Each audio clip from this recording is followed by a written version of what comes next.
नमस्कार दोस्तों, आशा करता हूँ आप सब बहुत अच्छे होंगे। देखिए, आज हम डिस्कस करेंगे 19 फरवरी का द हिंदू न्यूज़पेपर और पीआईबी का इंपॉर्टेंट करंट अफेयर्स। देखिए, हमारा एक महीने का करंट अफेयर 7 पेज में होता है, फ्री में पीडीएफ टेलीग्राम चैनल पे अवेलेबल होती है और सभी एग्जाम के लिए हमारा करंट अफेयर काम का रहता है। देखिए, सबसे पहले हम बात करेंगे नक्शा प्रोग्राम के बारे में। देखो, ये जो प्रोग्राम है national geospatial knowledge based land survey of urban habitations, ठीक है। तो सबसे पहली बात तो जो बच्चे एसएससी या वनडे एग्जाम की तैयारी करते हैं उनको इनका इसका abbreviation that is full form पता होना चाहिए कि भाई इसका फुल फॉर्म क्या है, नक्शे का मतलब क्या है, ठीक है।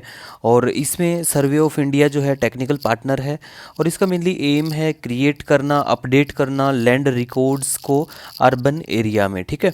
और इसको बिल्कुल इम्प्लीमेंट कौन करेगा, नोडल अगर मंत्रालय की बात करें तो वो हमारा रूरल, और इसको इम्प्लीमेंट किया जाएगा department of land resources survey of India collaboration with national informatics centre services के द्वारा। तो ये चीज़ें ध्यान रख लेना, ठीक है।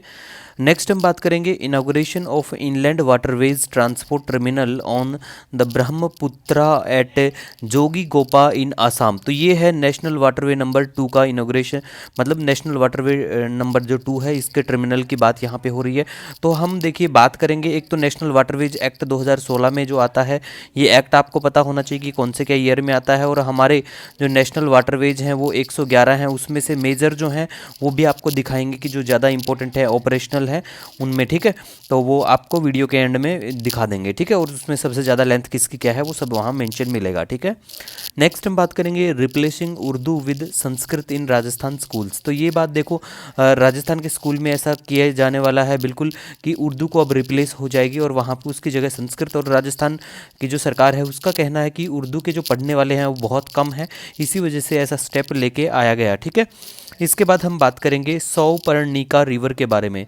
देखो, ये जो रिवर है ना, ये वेस्ट फ्लोविंग रिवर है, कर्नाटक में है। तो सबसे पहले तो आपको स्टेट पता होना चाहिए। उसके बाद में जो इंपॉर्टेंट चीज़ें होती हैं किसी भी रिवर के बारे में, दैट इज़ इसका ओरिजिन कहाँ से होता है, ये हिल्स कहाँ पे पड़ती हैं, वेस्टर्न घाट में है, ईस्टर्न घाट में, तो इतना सब। उसके साथ साथ आपको ये भी ध्यान रख लेना है कि एक बीच है जिसका नाम है मारावंथे बीच। इस बीच के पास में ये जो रिवर है ये पैरेलल रन करती है अरब सागर के। तो ये याद रख लेना ये वाली चीज़, ठीक है गाइस। इसके बाद में हम बात करेंगे प्रोजेक्ट वाटर वॉर्थ के बारे में, ठीक है। इस प्रोजेक्ट का मेनली एम है प्रिडिक्ट करना, मिटिगेट करना potential disruption in enhancing the resilience of सब सी नेटवर्क को, ठीक है।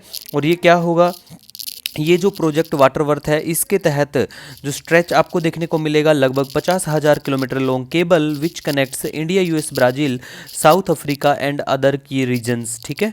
और इसमें यूज किया जाएगा आर्टिफिशियल इंटेलिजेंस का, तो थोड़ा ध्यान रख लेना आप। इसके बाद में हम बात करेंगे यहाँ पे एक्सरसाइज धर्मा गार्डियन के बारे में।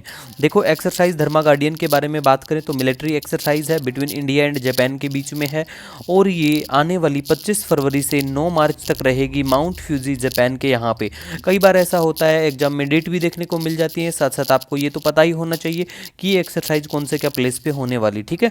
इसके बाद हम बात करेंगे यहाँ पे javelin anti tank guided missile के बारे में। देखो, ये जो मिसाइल है पहली बात तो ये फायर एंड फॉरगेट प्रिंसिपल के ऊपर बेस्ड है और इसको डेवलप किया कौन क्या करता है ना, तो ज्वाइंटली देखो ये दोनों आपको पता होना चाहिए।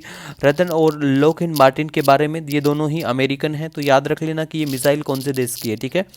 इसके बाद में हम बात करेंगे थिरुवल्लुवर स्टैट्यू जो है इनॉग्रेटेड इन फिलीपींस में, इसका इनॉग्रेशन देखने को मिलता है हमारे वहाँ पे जो एम्बेसडर हैं, इंडियन एम्बेसडर, जिनका नाम आई थिंक हर्ष कुमार या हरीश जैन ऐसे करके नाम है। तो जो बच्चे बैंकिंग के एग्जाम की तैयारी करते हैं वो एक बार इसको क्रॉस चेक करना कि इंडिया के जो एम्बेसडर हैं फिलीपींस में उनका क्या नाम है, क्योंकि उन्होंने ही ये किया है बिल्कुल।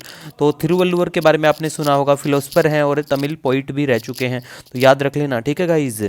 इसके बाद में और आई थिंक हमारे रिलेशन को भी 70 से तो ज़्यादा साल हो गए हैं, आई थिंक 75 ईयर्स हो चुके हैं, ठीक है, फिलीपींस के साथ में हमारे जो संबंध है उसको लेके। इसके बाद में हम बात करें अगर प्लेस इन न्यूज़ के बारे में, तो देखो प्लेस इन न्यूज़ की बात करें तो यूनाइटेड अरब अमीरात चर्चा में है, क्योंकि इसके साथ में भारत का जो एक एग्रीमेंट है उसको पूरे कितने साल हो गए हैं, आई थिंक 3 साल उसको भी पूरे हो चुके हैं। तो इस करके यूनाइटेड अरब अमीरात चर्चा में आया है। तो यूएई लोकेशन मैप में आप देख पाएंगे यहाँ पे पड़ता है। कल हमने आपको बहरीन भी दिखा दिया था, ठीक है, और कतर भी बताया था मैप की अगर बात करें तो, कुवैत यहाँ पे पड़ता है। सऊदी अरब को भी बिल्कुल आप आप मैप में देख पाएंगे इधर पड़ता है लाल सागर, जिसको रेड सी के नाम से जानते हैं, और ये गल्फ ऑफ एडन है, यमन, ओमान। ठीक है गाइज, तो मैप देखते रहा करो, इधर पड़ता है अपना प्यारा भारत। इसके बाद में हम बात करेंगे नेशनल वाटरवे के बारे में। तो देखो, out of 111 national waterways declared under the national waterway act 2016। कई बार ऐसा होता है, एक्ट भी पूछ लेते हैं कि नेशनल वाटरवे एक्ट कब क्या आता है ना, तो 2016 में ये आता है। और इसके तहत 13 जो national waterway 13 national waterways are operational for shipping, navigation and cargo passenger vessels are moving on them. So you have to remember about this 13 कौन से क्या राज्य में पड़ते हैं, ये बिल्कुल आपको पता होना चाहिए। साथ साथ आपको ये भी ध्यान में रखना है कि जो लेंथ है वो जो कवर की जाती है सबसे ज़्यादा कौन से क्या नेशनल वाटरवे में है। ठीक है, और इसमें जो रिवर्स हैं उनका नाम भी याद रख लेना, कहाँ से कहाँ तक है, ये चीज़ भी बिल्कुल आपको ध्यान रखनी है। इसके साथ साथ देखिए, आपका कोई सजेशन कोई सुझाव रहे तो कमेंट सेक्शन में बता सकते हो। मिलेंगे नए दिन के साथ। Wish you